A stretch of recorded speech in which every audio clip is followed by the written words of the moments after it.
Magandang araw sa inyong lahat at maligayang pag-aaral sa Filipino. Sa videong ito ay tatalakayin natin kung paano gumawa o magsulat ng talata. Paano nga ba? Paano mo sisimulan ang iyong talata? Ano ang lalamanin ng iyong talata? Paano mo bibigyan ng pangwakas na pangungusap ang iyong talata? Kung gustong malaman, tara, aralin na natin. Pero bago yan, bigyan muna natin ng kahulugan ang talata. Ang talata ay binubuo ng lipon ng mga pangungusap o grupo ng mga pangungusap na naglalahad ng isang bahagi ng isang pagkukuro, palagay o paksang diwa. Sa madaling salita, may pagkakaugnay-ugnay ang bawat pangungusap sa loob ng isang talata. So ito ngayon ang mga bahagi ng talata na dapat lalamanin o tataglayin ng gagawin nating talata. Una, panimulang pangungusap. Ito ang pambungad na pangungusap. Layunin nito ay upang mabisang ipakilala ang paksa sa mga mambabasa.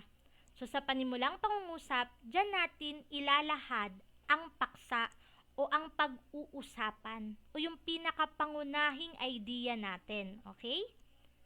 Sumunod ay ang gitna o katawan. Nilalaman nito ang pinakakatawan ng talata, yung mga mahalagang impormasyon, estatistika, mga ebidensya at marami pang ibang mga salitang naglalarawan sa kabuuan ng paksa. So dapat sa gitna o katawan, nandito na nakapaloob yung mahahalagang impormasyon tungkol sa paksa. Pangatlo ay ang pangwakas na pangungusap o konklusyon. Ang layunin nito ay upang ibigay ang huling detalye, mga aral, at opinyon ng manunulat o paksa mismo. Karaniwang maikli lang ang isinusulat dito at nagiging epektibo ito kung naiiwan sa isipan ng mambabasa. Halimbawa, ang tekstong pandemya na nakapaloob sa unang markahan Module 7 sa Filipino 8. Kung mapapansin natin sa unang pangungusap, ipinakilala dito ang sakit na COVID-19 kasi ito ang paksa. Okay?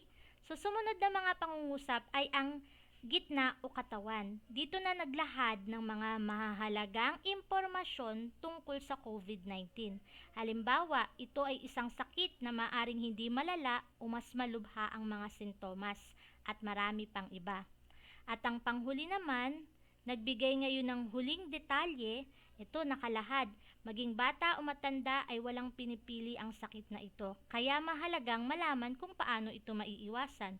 So nagbigay din ng aral na dapat alam natin kung paano ito maiiwasan. So sa pangwakas na pangungusap, nandyan ang huling detalye, mga aral o opinyon mismo ng manunulat o yung paksa mismo. Ayan lamang. Disclaimer, ang may akda ay hindi nag-aangkin ng pagmamay-ari sa mga dokumento, larawan at iba pang mga materyales na ginamit sa araling ito. Mananatili itong pag-aari ng mga orihinal na tagalikha. Ang nasabing mga materyales ay ginamit para sa layuning pang-edukasyon. Maraming salamat! Ito ang ating sanggunian. Salamat!